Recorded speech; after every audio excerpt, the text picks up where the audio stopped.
오늘 본문의 말씀을 가지고 영원히 사는 것을 믿사옵나이다. 사도신경 마지막 고백인 영생에 대해서 두 번째 좀 설교하도록 하겠습니다.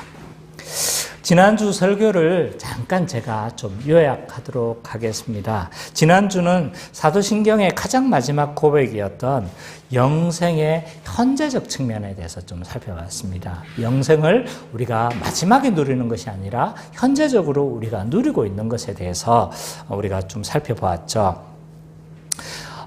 사도신경의 12번째 고백은 영생을 믿는다는 것이었습니다. 영원히 사는 것을 믿사옵나이다. 그럼 영생이란 무엇인가에 대해서 먼저 좀 알 필요가 있다고 이야기를 했죠. 영생이라는 그 단어의 아이온이라는 이 헬라어 단어 안에는 두 가지 의미가 있어요. 하나는 영원하다, 시간적으로 영원하다는 의미를 가지고 있어요. 그래서 영원한 삶, 글자 그대로 영원한 삶, 삶의 의미일 수도 있고, 또 하나는 이 아이온이라는 의미가 새로운 시대라는 의미를 담고 있어요. 그래서 다가오는 새로운 시대를 가지고 가지고 있는데, 그래서 이 영생이라는 것은 새로운 하나님 나라가 와서 이 하나님 나라를 누리는 삶을 또한 의미하기도 한다는 거죠. 그래서 이 영생을 다시 한번 정의해 보면, 영생이라는 것은 영원히 지속되어지는, 시간적으로 영원히 사는 것을 포함되지만 이것만 포함해서는 안 된다는 거죠. 그래서 이 축복된 상태를 살아야 되는 거예요. 그 이전에 예수 그리스도가 오기 전에 이 악한 세상의 삶이 아니라 그리스도가 다스리는 새 세상의 삶, 하나님 나라의 삶을 경험하는 것이 영생을 누리는 것이다 라고 그렇게 이야기를 했습니다. 그래서 이 영생은 삶은 하나님 나라의 삶인 의와 평강과 희락을 영원토록 누리는 것이다 라고 그렇게 이야기를 했습니다. 이 영생은요, 사실 천지창조 때부터 이렇게 계획되어져 있었던 삶이었어요. 근데 타락으로 인해서 이 영생의 삶을 잃어버렸고, 예수 그리스도를 믿음으로 말미암아 하나님 나라의 복인 이 영생이 다시 회복되어졌죠. 그래서 이 복음을 여러 가지로 우리는 설명할 수 있다고 이야기를 했어요. 때로는 예수 그리스도를 믿고 우리가 죄를 용서받아서 하나님 나라로 들어가는 것을 설명하기도 하고, 또 영생의 측면으로도 설명할 수 있는 거죠.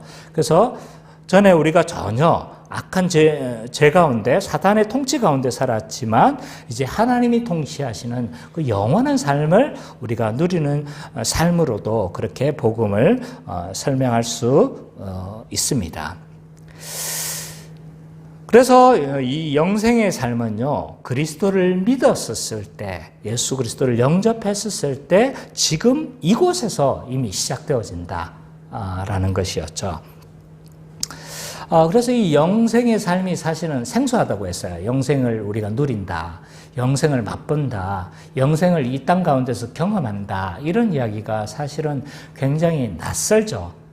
근데 사실은 우리의 신앙의 선배들은 여기에 대해서 사실은 분명히 알고 있었어요. 우리가 지금 이 신앙에 대해서, 이런 이야기에 대해서 익숙치 않은 것이 지금 복음을 자세하게 설명하지 않고 있다라는 증거 중에 하나라고 이야기를 했죠. 그래서 우리 찬송가 부르는 것 중에서 이런 찬양이 있죠. 영생을 맛보며 주 안에 살리라. 우리의 신앙의 선배는 우리가 이 땅 가운데서 영생을 맛본다는 걸 알았어요. 그러나 지금 우리 한국교회에서는 이 영생을 단지 죽어서, 맞아요, 우리가 죽어서 누리는 것이기도 하죠. 오늘 공부하는 것이 거기에 대한 내용이지만 영생을 이 땅 가운데서 맛보는 것이기도 하다라고 이야기를 했습니다. 그러면 이 영생의 삶을 어떻게 누릴 수 있는가라고 했었을 때, 이것은 하나님 나라를 이 땅에서 어떻게 누리는 것과 밀접하게 연관되어져 있다라고 이야기를 했어요. 왜냐하면 새 시대의 삶을 의미하는 거니까. 그래서 이 영생의 삶은 순종과 밀접하게 연관되어져 있다. 에덴 동산에서도 순종이 중요했듯이 여전히 하나님 나라에서 이 순종의 삶이 중요하다. 그리고 교회적으로 이 순종의 삶, 이 하나님 나라의 삶은 누려지고 영생을 맛보는 것이다. 그래서 이 교회가 하나님 나라가 어떻게 누려지느냐에 따라서 이 영생을 맛보는 것도 달라진다. 그래서 하나님의 말씀의 통치를 잘 받고 또 그 성경적인 교회, 신실한 교회들은 이 영생을 굉장히 많은 맛을 볼 수가 있지만 또 어떤 교회는 복음이 잘 선포되지 못하고 또 이런 교회는 이 영생을 조금 맛보지 못한다는 건 아니지만 아주 좀 약하게 누릴 수도 있다. 그렇게 이야기를 했죠. 그래서 이 영생은 이 땅 가운데서 누리는 것이지만 이 땅에서는 완벽하게 우리가 누릴 수 없다. 예수님 재림하실 그때 이 영생은 그냥 더욱 충만한 영생을 우리는 누린다라고 지난주 설교를 1시간 동안 했던 설교를 제가 5분으로 이렇게 딱 줄였습니다. 자, 오늘은 사도신경의 마지막 고백인 이 영생을 미래적 측면, 미래적으로 누려지는 이 영생 또는 예수님 재림하고 난 이후의 영생의 삶은 도대체 어떤 것이냐에 대해서 우리가 좀 살펴보도록 하겠습니다. 그래서 오늘 설교는 크게 두 부류예요. 두 부분을 설명할 거예요. 하나는 뭐냐면 우리가 영생의 삶을 누릴 터전이 도대체 어떤 모습이냐. 그래서 진짜 예수님 재림하시고 우리가 누리게 될 그 영생의 터전이 어떤 모습일까에 대한 부분이에요. 또 하나는 그리고 그곳에서 누릴 삶은 도대체 어떤 삶이냐. 그래서 하드웨어와 소프트웨어가 이렇게 조화를 이룰 수 있다고 할 수 있죠. 자, 성경에는요, 부활한 신자가 영생을 누리는 것에 대해서 굉장히 많은 곳에서 이야기를 하고 있죠. 그 영생의 삶을 누리는 곳이 새하늘과 새 땅이라고 성경은 이야기를 하죠. 오늘 본문에서도 좀 읽었고요. 그리고 구약에서도 이건 좀 이야기를 하고 있어요. 이사야 11장 6절, 9절 한번 찾아볼까요? 이사야 11장 6절에서 9절. 이사야 11장 6절에서 9절.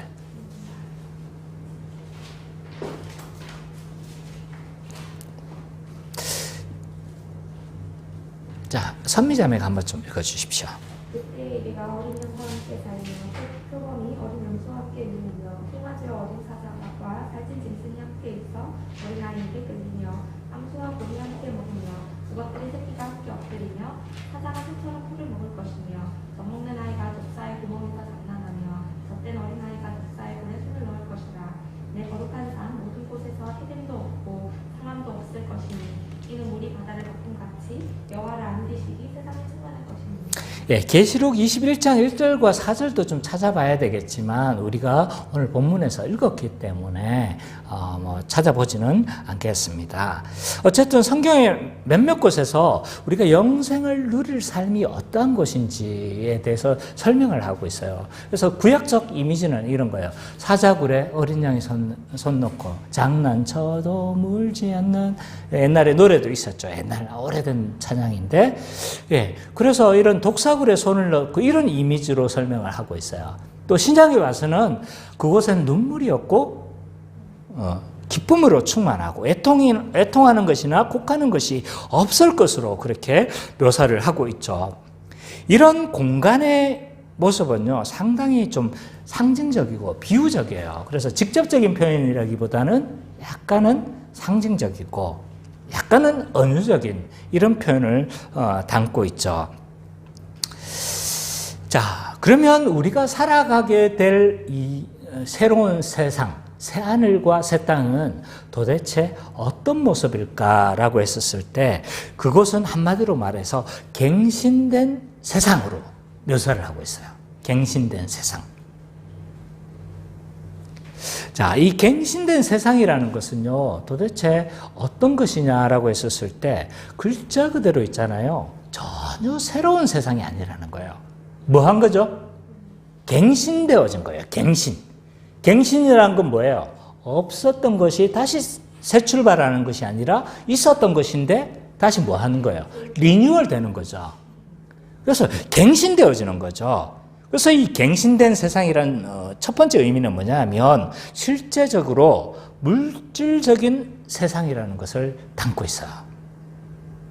그래서 우리가 생각하는 보통 이 새하늘과 새 땅은요 완전히 영적인 세상이에요.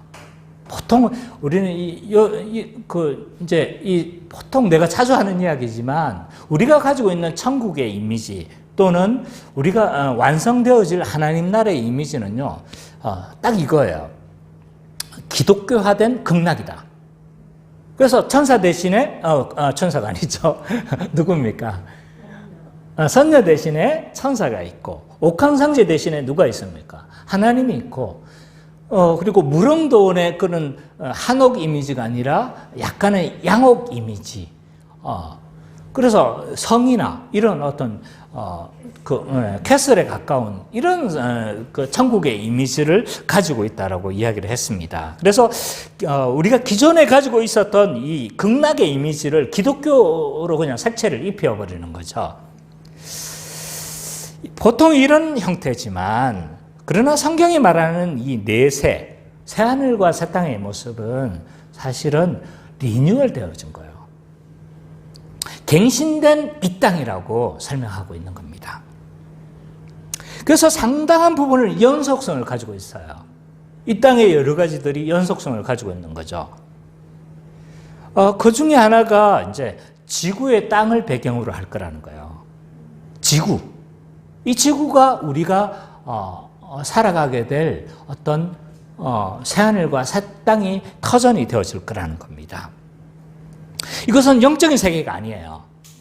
저 하늘 저기 어디 뭐 하늘 저 높은 것도 아니에요. 아니면 저 다른 별도 아니고, 아니면 4차원의 어떤 세계도 아닌 거죠. 이것은 갱신된 지구예요. 갱신된 지구. 또 하나 연속성을 가지고 있는데 그 중에 하나가 뭐냐면 기억이에요. 우리의 기억. 기억도 연속성을 가지고 있어요. 그래서 천국에 가면 우리가 제 아내가 저기 있는데 누구세요? 이게 아닌 거죠. 연속성을 가지고 있어요. 그래서 우리의 기억은 리셋이 되지 않습니다.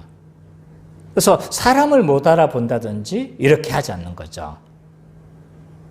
만약 우리가 기억이 연속성을 가지지 않는다면 뭐가 되냐면 나는 나가 아닌 거예요. 맞죠?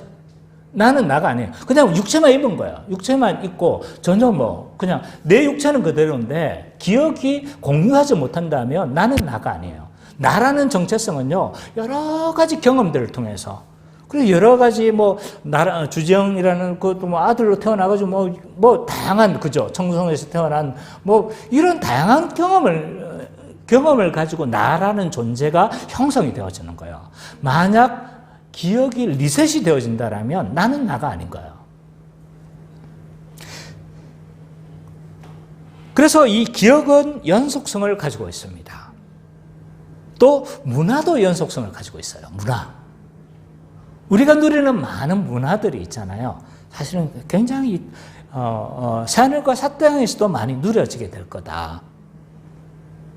그래서 음악을 좋아했던 사람 있잖아요. 음악을 좋아했던 사람은 이 음악이 여전히 있잖아요. 즐기면서 그렇게 살아가게 될 거예요. 클래식 좋아하는 사람 있습니까? 저는 클래식을 되게 좋아해요. 클래식을 좋아하는데, 좋아해. 네. 아니, 클래식을 좋아하는데, 네. 그래서 바하의 음악이라든지, 모차르트의 음악이라든지, 많은 아름다운 음악들을 우리는 다시 듣게 되어질 겁니다. 어쩌면 재즈와 블루스를 좋아한다면 블루스의 음악들을 우리는 여전히 듣게 되어 있을 거예요. 힙합을 좋아하십니까? 네, 여전히 우리는 힙합을 듣고 그렇게 살아가게 될 거죠. 그 외에 우리가 좋아하는 축구를 좋아하는 사람은 축구, 그리고 여행을 좋아하고 영화, 그림, 이런 많은 문화적인 측면들이 여전히 연속성을 가지고 있을 겁니다. 자, 이런 연속성에 대해서 제가 이야기를 했어요. 근데 이 세상과 똑같지는 않다. 갱신된 세상이에요. 그대로 이어받는 세상이 아니라 갱신된 세상인 거죠. 그래서 이 땅의 연속성을 가지고 있는 것도 있지만 이 땅의 상당 부분은 또한 없어지기도 한다는 거죠. 불연속성의 측면도 또한 있습니다. 그래서 이 불연속성의 측면은 뭐냐 하면 죄의 영향으로 있었던 수많은 여러 가지 악한 문화들 있잖아요. 이런 문화들은 여전히 연속성을 가지지 않고 불연속성을 가지고 있습니다. 전쟁이 사라질 거예요. 전쟁은 제가 자주 이야기하지만 전쟁은 뭐냐라고 했었을 때 한마디로 국가적으로 이루어지는 착취예요. 그래서 미국이 경찰 국가라고 우리는 불려요. 맞아요. 그들은 세계의 질서를 유지하는 데 있어서 굉장히 중요한 역할을 하는 것은 사실입니다. 그러나 그들은 정의와 공의를 위해서 과연 싸울까? 저는 항상 그렇지만은 않다고 생각해요. 결국 세계의 이권, 자기들이 유익이 되는 것을 지키기 위해서 자기들은 싸우는 거예요. 뭔가를 착취하고 차지하기 위해서 그들은 싸우는 거예요. 이런 착취는요, 타락된 인간의 본성이에요. 타락한 인간은 반드시 착취하게 돼 있어요. 왜 타락한 인간은 착취하느냐? 죄를 범하고 난 인간은요, 하나님과 단절되어졌어요. 그래서 영원하신 하나님의 그 공급에서 단절되니까요, 불완전자예요, 우리는. 불완전자니까 자신의 그 자산으로 우리는 살아가야 돼요. 그래서 늘 결핍의 상태를 경험하는 거예요. 왜? 하나님의 공급이 없으니까. 하나님과 연결이 끊어지니까요, 우리는 늘 결핍한 거예요. 그래서 어떤 철학자는 늘 이렇게 이야기를 하잖아요. 인간은 만인에 대한 늑대다. 우리는 서로를 결핍을 채우기 위해서 착취하면서 그렇게 살아가요. 개인적으로 사랑을 착취하면서 살아가고, 개인적으로 있잖아요. 다른 사람의 재산을 착취하면서 그렇게 살아가고, 개인적으로 다른 사람의 여러 가지들을 우리는 착취하면서 살아가요. 근데 이것이 국가적으로 일어나는 것이 전쟁이다. 이런 전쟁이 사라지게 될 겁니다. 왜? 하나님과 영원하신 이 공급이 연결되어졌기 때문에. 또 많은 파괴적인 관계들이 사라지게 될 겁니다.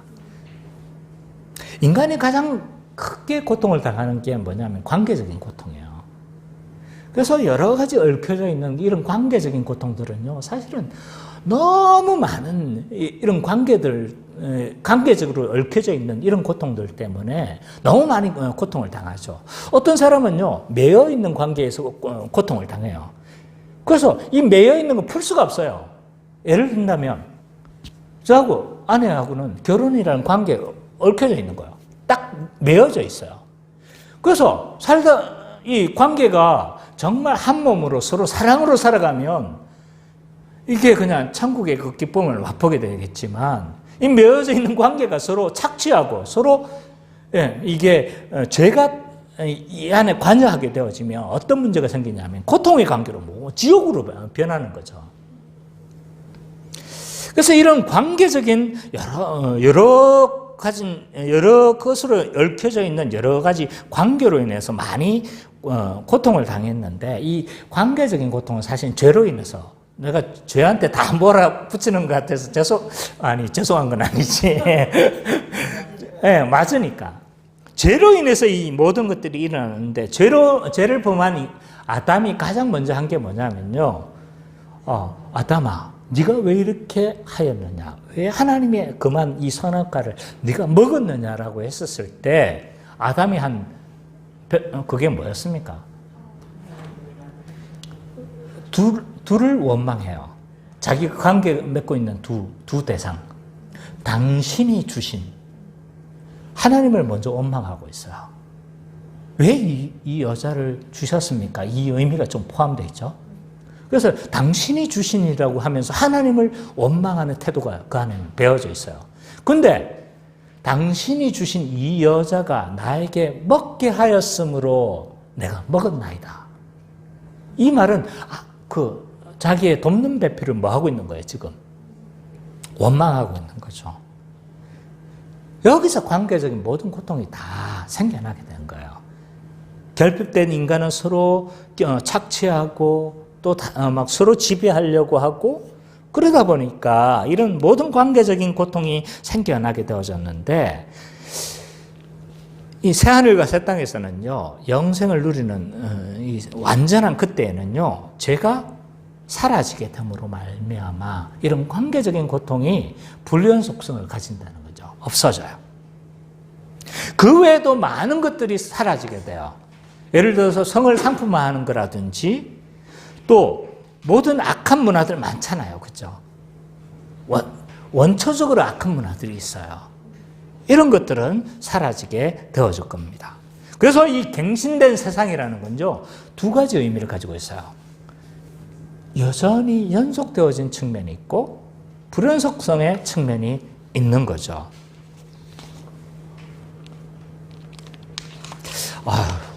목사님, 생전 처음 들어보는 이야기를 하는데요?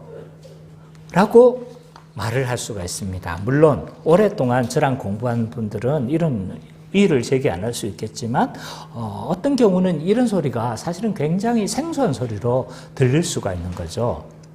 성경적인 근거가 있습니까? 목사님 그렇게 이야기하려면 성경에 근거를 둬야 되지 않습니까? 라고 말을 했었을 때 이 갱신의 근거는 무엇입니까? 라고 했었을 때 저는 몇 가지를 통해서 이 갱신의 근거를 말을 할 수가 있어요. 첫 번째로 뭐냐면 창조 섭리를 봤었을 때요, 갱신이 되어질 것이 분명해요. 잘 들어보세요. 듣는 것이 굉장히 중요합니다. 듣는 것에서 모든 역사가 일어나요. 믿음이 생기고 우리의 마음이 새롭게 되어지며 모든 중생의 역사가 생기는 거예요. 자, 이 창조 섭리를 볼 때 갱신이 있다는 게 분명하다는 게 뭐냐 하면 이건 설명이 좀 필요해요. 이 하나님이 천지를 창조하셨어요. 그죠? 그리고 그 천지를 창조하신 이후에 아름다운 하나님 나라를 그렇게 창설하셨단 말이에요. 그리고 그곳에서 우리는 안식을 누리기를 하나님은 기대하셨어요. 에덴 동산에서 우리는 안식을 누리며 행복하게 그렇게 살기를 하나님은 원하셨습니다. 그래서 만물을 만들고 난 이후에 뭐라고 이야기하고 있냐면 좋았더라. 또 인간을 만들고 나서는 좋았더라가 아니라 뭐예요? 심히 좋았더라라고 그렇게 이야기를 하고 있는 거죠. 근데 사탄이 어떻게 했습니까? 죄로 네가 자존적인 존재가 되라라고 이야기를 하면서 그로 인해서 우리는 타락하게 되어지고 세상의 모든 피조물들이 저주를 받았어요. 그래서 피조물들이 전에는 막 어떻게 됐습니까? 많은 열매들이 맺었잖아요. 근데 타락하고 난 이후에는요, 땀을 엄청나게 흘려야 겨우 먹을 것 조그마한 소산들이 나오는 거예요. 땅이 저주를 받았어요. 그래서 에덴 동산의 그런 풍성함이 다 사라진 거예요. 땅이 호락호락하지 않은 거예요. 심지어는요, 피조물이 인간을 뭐 합니까? 인간을 해하기도 하는 거죠. 그래서 호랑이가 어떻게 했어요? 얼마 전에 유튜브에 보니까 흑룡강성에서 저 중국의 흑룡강에서 호랑이가 나타나가지고 있잖아요. 뭘 했냐면 막 사람이 이렇게 확 그걸 이렇게 막 뭐라고 해야 됩니까? 확 이렇게 잡아먹으려고 한 장면이 CCTV에 잡혀버린 거예요. 피조물이 이런 인간에 대해서 어떡합니까? 피조세계를 다스리는 이 인간을 대적하기도 하는 거죠. 이렇게 피조물은요, 타락하고 난 이후에 호락호락해지지 않았어요. 그래서 이 사탄의 목적이 뭐냐 하면 이 하나님 만드신 이 아름다운 창조 세계를 뭐 하는 겁니까? 파괴하는 게 목적이에요. 뭐라고요? 사탄의 목적이 뭐라고요? 예, 하나님께서 만드신 이 창조 세계를 파괴하는 것이 목적인데, 만약 하나님이 있잖아요. 이 모든 세상을 이거 안 되겠다, 버리자 이러면 어떻게 되는 겁니까? 그러면 사단의 전략이 뭐한 거예요? 사단이 이긴 거예요. 사단이 이긴 게 되어지고, 만약 갱신되어진 거라면 그것이 하나님의 섭리 아니에요? 만약 창조물이 완전히 새롭게 되어지고 완전히 저 다른 공간이 되어지고 지구를 폐기하는 것이라면요, 하나님의 창조 섭리는요 실패한 것으로 드러나게 되어지는 겁니다. 창조 섭리를 봤을 때 갱신되어지는 것이 분명하다. 그리고 또 다른 증거들이 있는데, 성경에 곳곳에서 있잖아요. 만물이 갱신되어질 것에 대해서 암시하고 있어요. 대표적인 본문이 로마서 8장 19절, 21절 찾아봅시다. 중요한 본문입니다. 로마서 8장 19절에서 21절.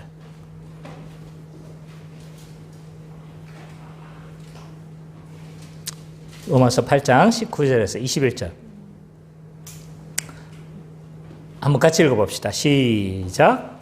피조물이 위대한 바는 하나님의 아들들이 나타나는 것이니, 피조물이 허무한데 굴복하는 것은 자기 뜻이 아니요 오직 굴복하게 하시는 이로 말미암습니다. 그 말하는 것은 피조물로 썩어짐에 종로로 탄에서 해방되어 하나님의 자녀들을 영광의 자유에 이르는 것입니다. 자, 오늘 읽었던 본문을 자세히 살펴보면요, 19절에 피조물들이 하나님의 아들들이 나타나기를 고대한다고 이야기를 해요. 하나님의 아들들이 나타난다는 게 뭐냐 하면, 지금 이 땅에서 우리가 이제 하나님의 아들들과 또한 세상의 사람들이 같이 공존하고 있어요. 근데 하나님의 아들들이 나타나기를 원한대요. 이 말은 뭐냐 하면, 재림의 되기를, 모든 피조물들이 재림이 되기를 기다리는 거예요. 왜? 그 하나님의 아들들이 그때 드러날 거거든요. 나타나기를 기다리는데, 왜 기다릴까요? 피조물들이. 왜 기다리는 거예요? 만약 새로운 피조물들이 새로 완전히 다른 공간이 되어지면 여기는 완전히 폐기되는 거예요. 그럼 어떻게 되는 거예요?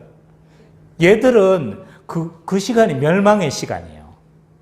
그러면 피조물들이 회복을 기다린다는 건요, 이거는 잘못되어진 거예요. 자기들이 멸망의 시간인데, 회복되어진다면요, 그 땅이 회복되어진다면 자기들에게도 회복의 시간인 거예요.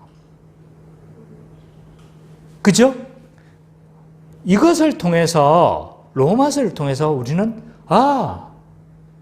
이 세상 만물이 회복되어지는 거구나 라는 것을 암시하고 있어요. 왜? 모든 피조물들이 예수 그리스도의 재림 또는 우리가 영광 가운데 이렇게 나타나기를, 회복하기를 기다리고 있는 거예요. 왜? 자기들도 그 시간이 회복의 시간인 거예요. 자, 또 다른 본문을 한번 살펴보도록 하겠습니다. 계시록 21장 5절. 계시록 21장 5절.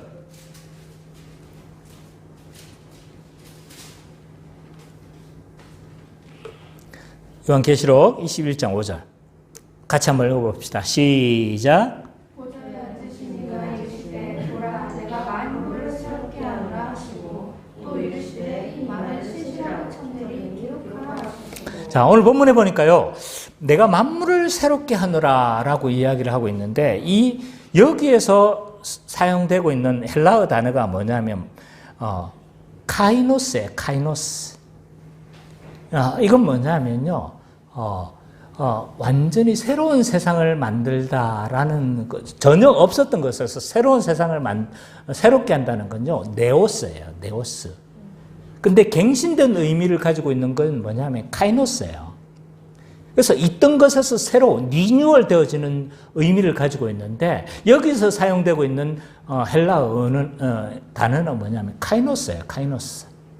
갱신된다는 의미를 가지고 있어요.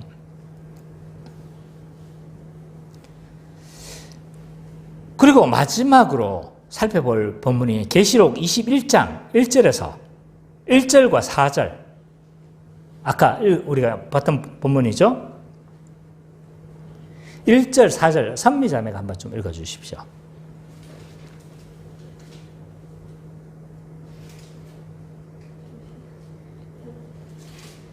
또 내가 새하늘과 새 땅을 보니 처음 하늘과 처음 땅이 없어졌고 바다도 다시 있지 않더라. 모든 눈물을 그 눈에서 닦아주시니 다시는 사망이 없고 애통하는 것이나 아픈 것이나 아픈 것이 다시 있지 아니하니 처음 것들이 다하지 않았습니다. 예, 오늘 본문에 보니까요, 마치 다 없어질 것처럼 묘사를 하고 있어요. 그래서 마치 전혀 새로운 세상이 창조되어질 것보다 그런 새로운 뭐 갱신되어질 것보다는 완전히 다 폐기하는 것처럼 보여질 수도 있어요. 이렇게 볼 수도 있고 저렇게 볼 수도 있지만 또 전혀 새롭게 폐기되어질 것처럼도 보인단 말이에요. 근데 여기서 바다도 다시 있지 않더라라는 이 표현은 뭐냐 하면 이 계시록 자체가 있잖아요. 문자적 그대로 해석하면 안 돼요. 14만 4천을 그대로 같은 수로 생각하면 안 되고 666을 그대로 같은 수로 생각해서는 안 돼요. 묵시문학의 가장 대표적인 특징이 뭐냐면 상징성을 가지고 있어요. 그래서 이 계시록은 상징적인 의미를 굉장히 많이 가지고 있어요. 우리가 계시록 지금 성경 연구를 하고 있죠. 근데 얼마나 상징적인 내용들을 가지고 있어요. 그죠? 그래서 여기서 바다가 다시 없어졌다. 다시 있지 않더라. 이 말은 무슨 의미냐면 요한계시록 13장에 보면요. 이 바다는 어떤 것이냐 하면 악한 자, 사단이 나오는 장소예요. 사단이 통치하고 있는 영역이 이 바다라고 할 수 있어요. 그래서 이 사단이 통치하고 있는 이 영역에서 누가 올라오는 거예요? 짐승이 올라오잖아요. 그죠? 그 짐승이 올라오는데 그래서 이 바다가 없어진다는 게 뭐냐라고 했었을 때 이건 상징적인 의미예요. 그 상징적인 의미가 뭐냐라고 했었을 때 4절인 거예요. 4절. 그래서 악한 세상이 없어지고 악한 자가 다스리지 않으니까 뭐가 없어진다는 거예요? 눈물이 없어지고 네. 그 모든 눈물에서 닦아주시니 다시는 사망이 없고 애통한 것이나 곡하는 것이나 아픈 것이 다시 있지 아니할 것이다 라고 이렇게 묘사를 하고 있는 거죠. 그래서 이 본문에서도 뭐예요? 피조물이 갱신되어질 것을 암시하고 있어요. 성경의 곳곳에서는요, 다시 새 창조라기보다는 갱신에 대해서 이야기를 하고 있는 거죠. 그래서 대부분의 신학자들은요, 전혀 다른 세상이 아니라 갱신을 말해요. 이런 이야기들 옛날 우리 이제 조금 배우신 분들 중에서는 완전히 좀 극락적 이미지를 가지고 이 극락의 이미지를 천국화시켜서 이렇게 천국을 많이 설명했는데 사실은 성경이 많은 신학자들이 말하고 있는 것은 갱신된 세상이에요. 자, 몇몇 신학자들이 말하는 몇몇 언급들을 한번 보여주도록 하겠습니다. 자, 헤르만 바벤크는요, 이 칼빈주의 신학을 굉장히 영향을 받은 우리 대표적인 신학자예요. 우리 합동측에 바벤크 하면 그냥 껌뻑 죽어요. 그리고 에드워드 트루네이스는 그렇게 많이 알려진 인물은 아니지만 이분도 여기에 대해서 이야기를 했어요. 자, 헤르만 바벤크는 완성되어질 세상에 대해서 어떻게 이야기를 하고 있는가 한번 보죠. 우리 주성민 형제가 한번 읽어주세요.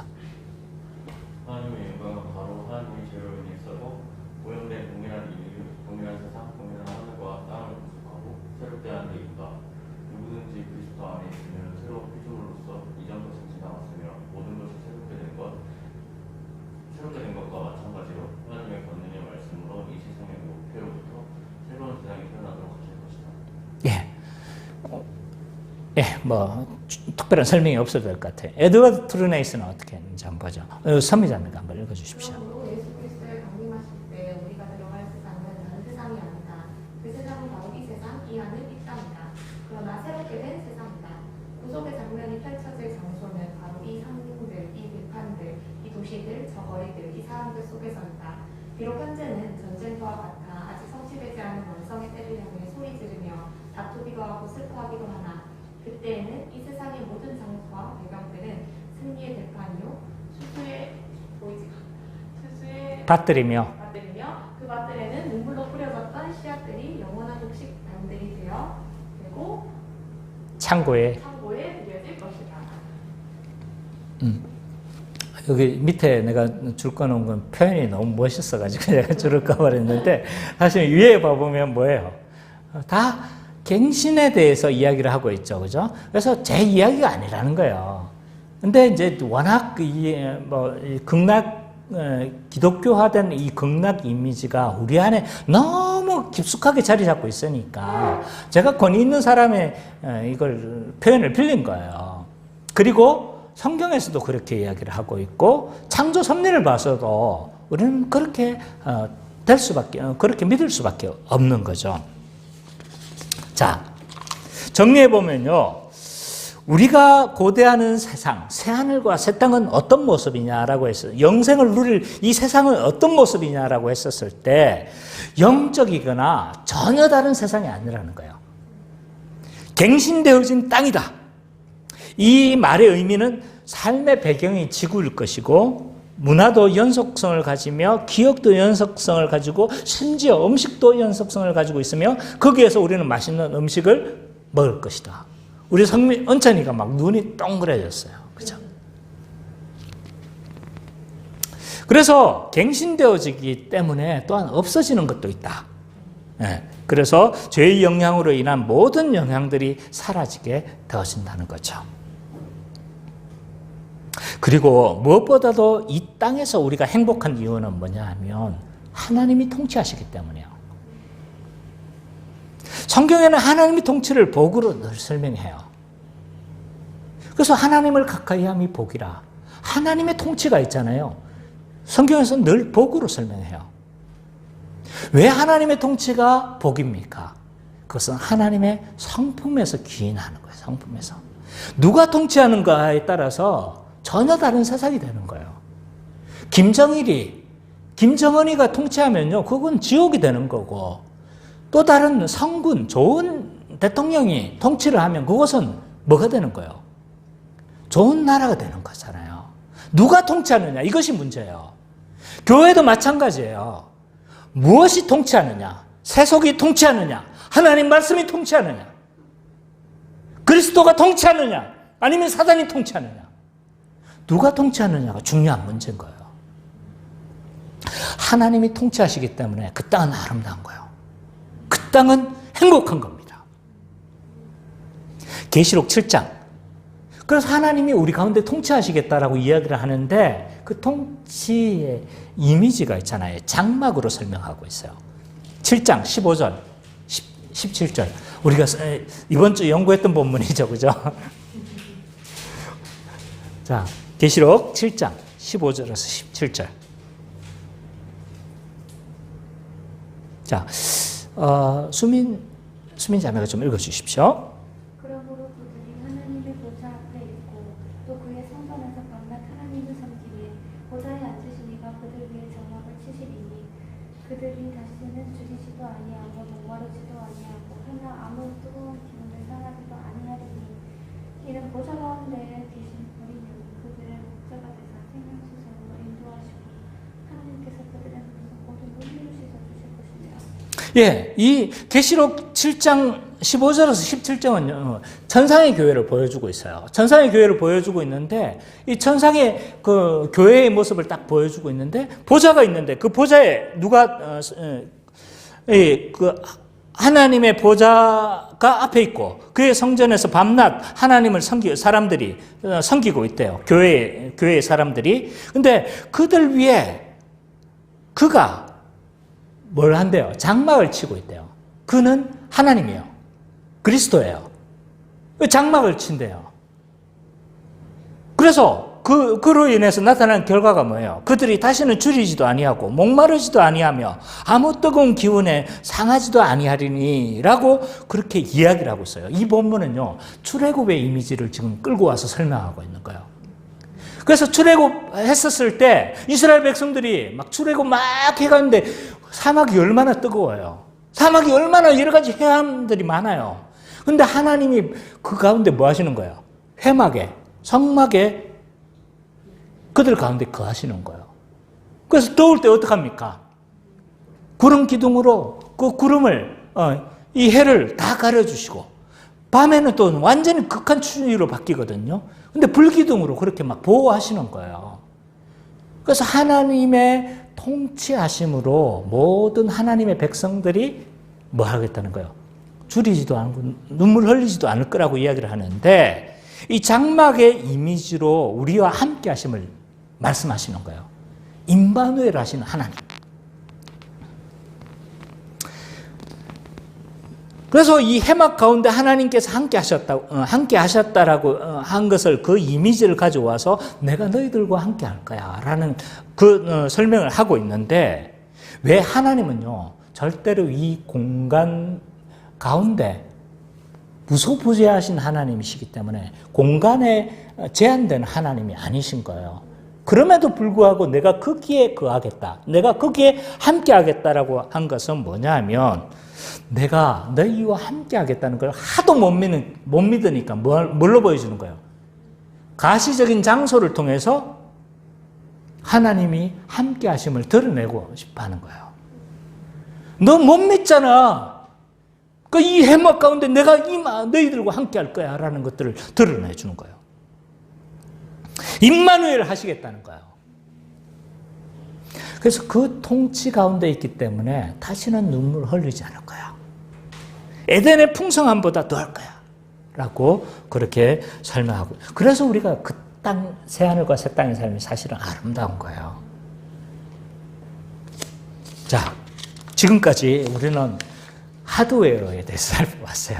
새하늘과 새 땅의 모습이 도대체 어떤 모습이냐라고 했었을 때, 두 번째로 우리가 생각해 볼 건, 그럼 그 땅 가운데 삶은 도대체 어떤 삶이냐라고 했었을 때, 지난번 우리가 부활에 대해서 다시 설명한 것에 대해서 조금 약간 좀 같이 다시 제 반복적인 설명인데요. 자, 신자는요, 재림 이후에 완전한 영생을 누리게 되어져요. 우리는 이 땅에서 영생을 맛봐요. 그러나 완전한 영생을 맛볼 수는 없어요. 한계를 가지고 있다는 거죠. 이미와 아직 사이에 있기 때문에. 그래서 영생을 맛보긴 하지만 그 완전한 영생은 예수 그리스도께서 재림하시고 난 이후에 그 완전한 영생을 우리는 맛보게 되어질 것입니다. 자, 이 영생의 삶은요, 재림하시고 난 이후에 그때 완벽하게 누리게 되어지는데, 이 부활한 성도의 삶을 묘사하고 있는 이제 본문이 고린도 전서 15장이죠. 15장 42절에서 49절. 예. 선미자매가 한번 좀 읽어주십시오. 빨리. 15장 42절에서 49절.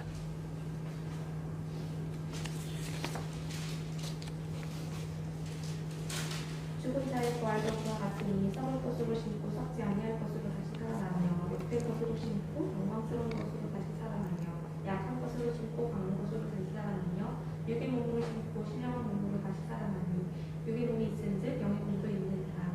기록된 바 첫사람 아담은 생명이 되었다함과 같이 마지막 아담은 살려쓰는 영이 되었나니 그러나 먼저는 신령한 사람이 아니오 육의 사람이요 그 다음에 신령한 사람이니라.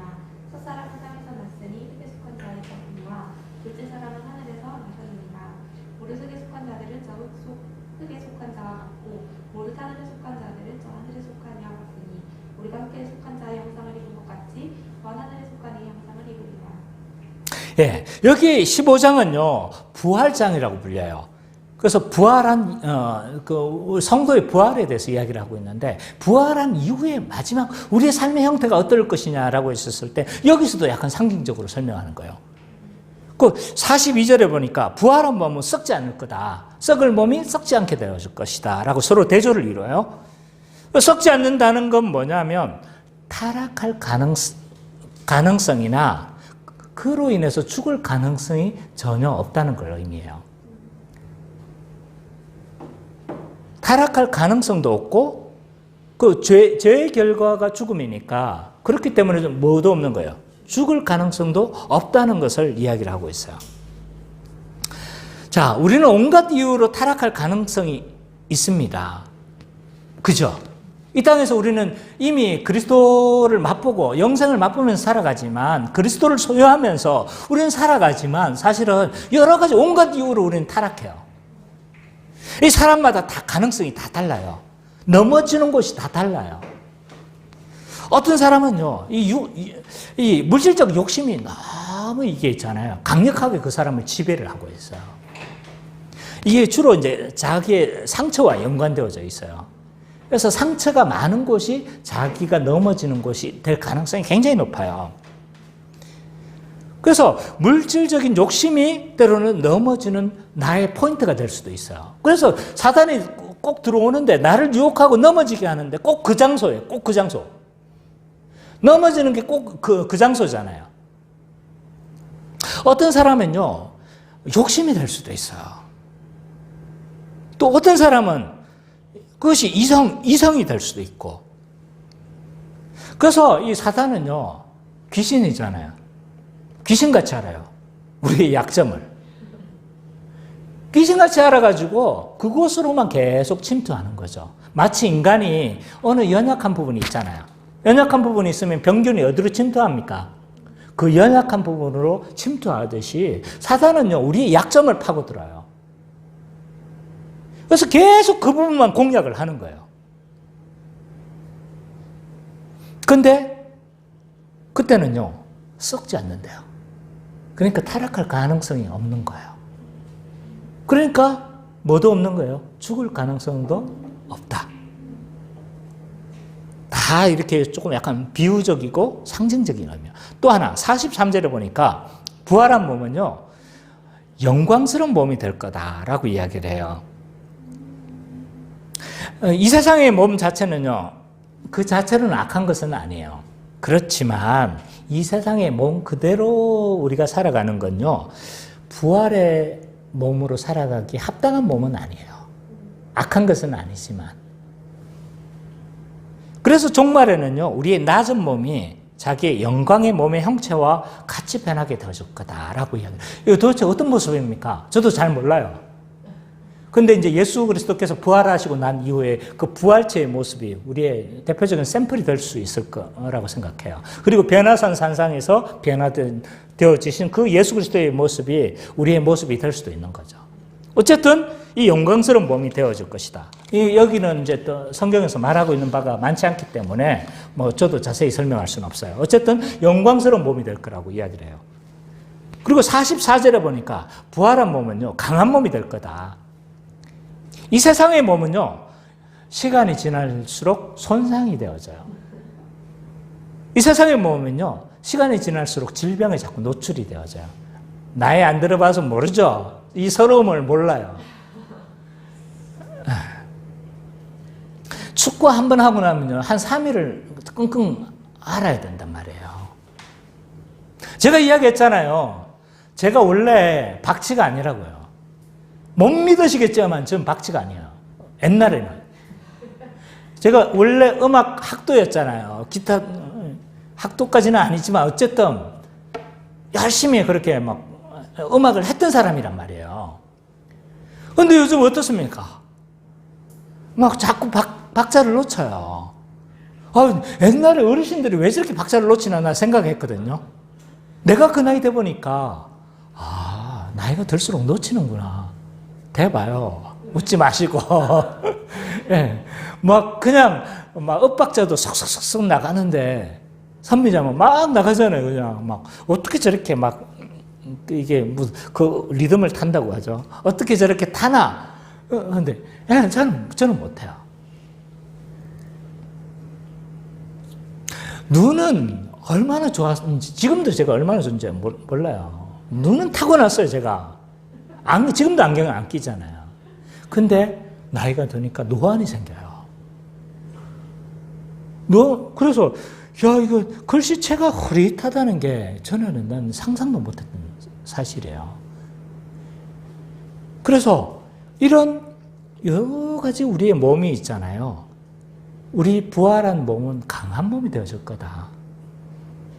그래서 그때는 축구를 하고 나도 그 다음에 막 오전에 하고 나서도 축구, 오후에 하고 나서도 축구, 그래도 몸이 안 아픈 그런 몸이 되어질 거다. 이렇게 말하면 남자들만 소망할 것 같아서 여성들도 제가 설명했잖아요. 그죠? 부활한 몸은 우리가 그때는 막 운동해도 힘들지가 않으니까 자꾸 운동하고 싶어도 힘들어서 자꾸 포기를 하잖아요. 그죠? 그래서 그때는 운동 열심히 하니까 뭐도 되는 거예요. 먹어도 살도 찌지 않으니까 얘들이 너무 착한 거야. 살도 안 쪄. 그러니까 모두 다 설현의 몸매가 되어져 있다는 거예요. 내가 너무했나요? 어쨌든 그래요. 그럴 거라는 거예요. 부활한 몸은요, 신령한 몸이 되어질 거다. 45절에. 이 신령한 몸이라는 건요, 성령의 뜻과 온전히 일치하는 몸을 의미해요. 성경에서 신령하다는 표현들이 종종 등장해요. 이건 성령으로 대체하시면 돼요. 그 의미는 성령과 거의 같은 의미예요.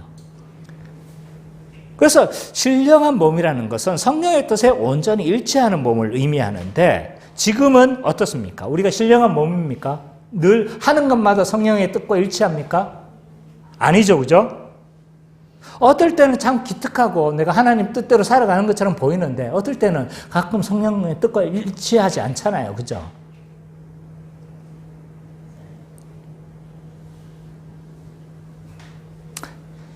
그래서 어떨 때는요, 마치 막 성령의 뜻대로 우리가 살고 싶은데 마치 하늘을 향해서 뛰는 것처럼 보여요.